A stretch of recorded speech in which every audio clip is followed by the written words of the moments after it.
Well, it wouldn't be a Spider-Man comic without Spidey making some jokes. Some quips to go with his thwips, if you know what I'm saying. So I guess this isn't a Spider-Man comic.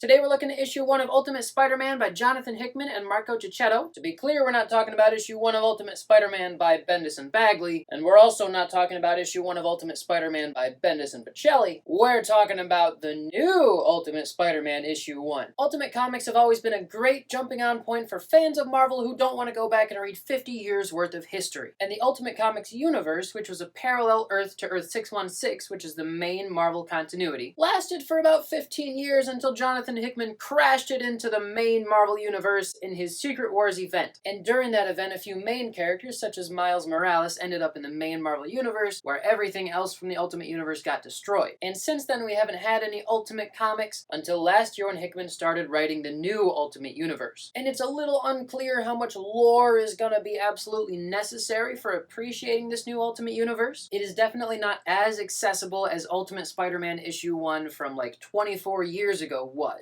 But if you want to understand this issue, really the only thing I recommend reading beforehand is this issue. In this issue, we see the old Reed Richards from the Ultimate Universe, who's evil, escaping prison and then choosing a parallel Earth that he's gonna basically treat like a science experiment. So he goes back through time and he rearranges a couple things and he makes it so the people who would become superheroes just don't have the circumstances to turn them into superheroes. And one of those heroes is Spider-Man. So in this first issue of Ultimate Spider-Man, we get to see Peter Parker as an adult, married to Mary Jane with kids of their own, just kinda living a normal life. And here's the tricky thing that Hickman is dealing with this series. Everyone loves Spider-Man. Everybody has their own idea of how they want Spider-Man comics to go, and they will be very vocal about those ideas. So it's really easy to piss off fans when you're writing a new Spider-Man series, especially if you're writing an Ultimate Spider-Man series where it's a parallel dimension, so things have to be kind of different, but they can't be too different or else people get mad. So it's a tricky line to walk, is what I'm saying. So in this parallel universe, yeah, he's older and he's married and he has kids, but the main difference is that he's still got his uncle,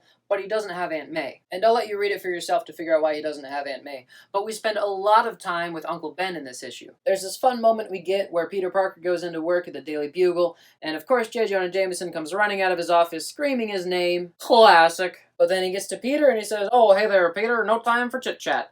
And then he keeps going and he's still screaming Parker's name. And it's because he's talking about Uncle Ben Parker, who also works at the Daily Bugle. In fact, it turns out that J. Jonah Jameson and Uncle Ben co-run the Daily Bugle, which is where Peter Parker works. Nepotism? So Uncle Ben and Jonah are good buddies, and we see Jonah giving like almost fatherly advice to Peter. And Uncle Ben is definitely idealistic and stubborn like he was in the original comics, but he's almost a little bit more gruff than I think he should be. And then we get this scene where Jonah ends up quitting the newspaper, and then Uncle Ben also ends up quitting the newspaper because they don't like the way that ownership wants to take the paper. And it turns out that the owner is Kingpin, which honestly I think is pretty cool. In classic Spider-Man comics, everything ended up being tied back to the Daily Bugle one way or another through some weird turn of events. Either a villain was related to somebody who worked at the Daily Bugle, or Peter was sent by the Daily Bugle to go get pictures of something and that's where a villain turned up. One way or another, most villains ended up coming from the Daily Bugle. So if the Kingpin ends up being the first real villain that Spider-Man faces, it makes sense that he would just be involved in the place that Spider-Man works, because that's classic Spider-Man. Anyway, then Kingpin leaves the building and gets attacked by this new version of the Green Goblin that we have, because it wouldn't be an Ultimate comic if we didn't get a revamped version of a classic villain. Then Uncle Ben and Jonah have this long conversation at the bar about what they're gonna do. Hey, why don't we start our own newspaper now that we're only 5 years away from retirement?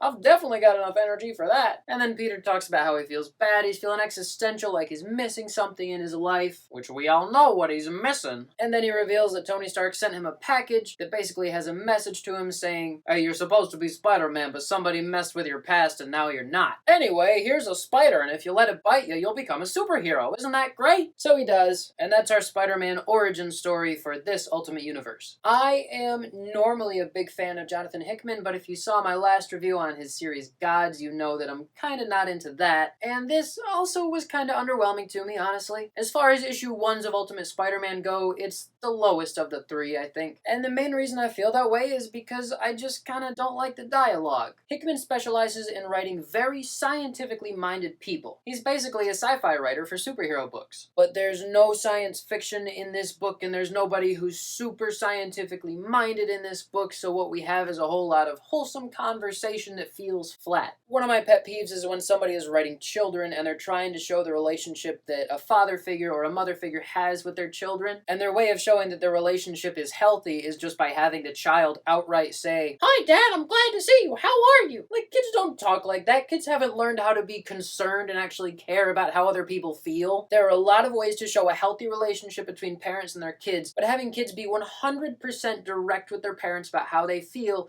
just isn't that believable. Kids just aren't like that. They have too much going on in their brain. And this issue has some very stiff dialogue between Peter and his kids. It's just not good kid dialogue. I've seen Hickman do really good kid dialogue, like in the FF series, which was mostly children, but most of those kids were like super geniuses, so they could talk like adults while having childish attitudes. So that dialogue was stiff, and some of the dialogue between like Jonah and anybody he's talking to is kind of stiff as well. I don't know if Hickman is trying to say that if Jonah had a business partner, he would be less of a smokestack all the time, but overall he's just too wholesome in this series. He's too much of a nice guy. Some things shouldn't change, and J. Jonah Jameson being a hot-headed jerk is one of them. I'm a fan! Give me what I want! We have a brief introduction to Norman Osborn, and he turns out to be quite the edgelord, and it's semi-obvious that he's the Green Goblin. I might be wrong, but that's definitely the feeling I get. Like I said at the beginning of the video, Peter doesn't make a single joke in this issue. He's just sad like the whole time, which doesn't bother me too much, but it bothers me a little bit. But otherwise, he gets Peter Parker right. I think this is a very true to character Peter Parker, and he also does Mary Jane very well. But as a whole, the storyline wasn't really hitting me, the dialogue wasn't really hitting me. I don't feel like I'm reading some exciting new age of Spider-Man. And maybe that's the point. Maybe this is supposed to be a more toned down, darker Ultimate Universe. And that would certainly make sense with Marco Checchetto on art, because he draws pretty dark stuff. It looks dark and gritty without looking too much like 2002. I'm not the biggest fan of Checchetto's work. I wouldn't put him in my top 10 for sure, but he is very solid. He's one of the best artists at Marvel right now, that's for sure. I think his work could be a little bit more emotive. I could see a little bit more depth of emotion on people's faces, a little bit better body language, and I think he zooms out for a panel too far, too often, which sometimes you gotta do when the writer's giving you 9 panels to put on a page, or how many is this? 1, 2, 3, 4, 5, 6. There's like 6 panels on most of these pages, and there's a lot of dialogue in here, so he has to cram a lot into each page, which makes you want to zoom out so you can get all the information there. But even when he does zoom in on faces, it doesn't quite have that level of love and care for the intricacies of a human expression that I want to see. And look, I'm going to compare every artist to John Cassaday until the day I die, and maybe that's not fair, but he really is just so good at that. My biggest complaint about his art in this issue in particular is a complaint that I also share for a lot of Mike Deodato artwork, and that is that his backgrounds tend to look like they're almost digitally produced. Like, the lines in his backgrounds here are all so thin and everything is so clean and exactly straight, it just doesn't have a human element to it. It feels like a computer made it. And of course, my standards for background work is also very high. I think of John Byrne in particular as having just great backgrounds all the time. And not everybody has that vision, and not everybody wants to share that style. That's okay, I get it. But the environments just end up feeling sterile. Like, they're not well lived in. They're just designed and put on there so that your subconscious knows that they are in a place. This crowd here gives me the same kind of feel. It feels like the computer generated all the detail, and it didn't care how far away things were. It was going to give them all the same amount of detail. It's okay to let your subjects fade as they get farther away, but instead he drew like 12 people and then he copy pasted them all and shrunk them down as they got farther away so they have the same amount of detail. Like, how many times can you see this dude in a hoodie all over the crowd? There he is, there, and there, and there, and there, and there, and there, and there. Like, look, you can just stop drawing that much detail as they get farther away. Just draw people with detail up through here, and then lose detail as you get over there. Otherwise, it looks computer generated and fake. And once again, I say this all the time, I know that deadlines are rough, and I have no idea how much time Checchetto did or didn't have to make this issue. I don't know how much pressure he was under, but I don't know, I feel like there are better shortcuts to take than just copy-pasting people all over the place. Here's something weird that didn't get addressed. This lady's got red eyes. She's got them there, and she's got them there, and I think she even has them way down there. Why she got red eyes, Hickman? What are you trying to sneak past me, huh? So overall, the writing is good. not my favorite. And overall, the art is good.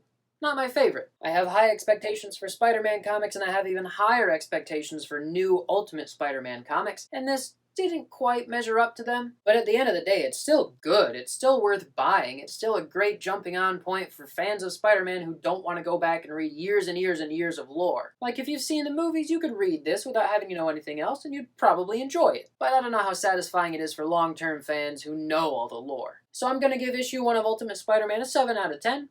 It's good. It's decent. It gets the job done. It's kind of interesting and is going somewhere. But like I said, it's not my favorite. So that's a 7 out of 10 from me. Did you read it? What do you think?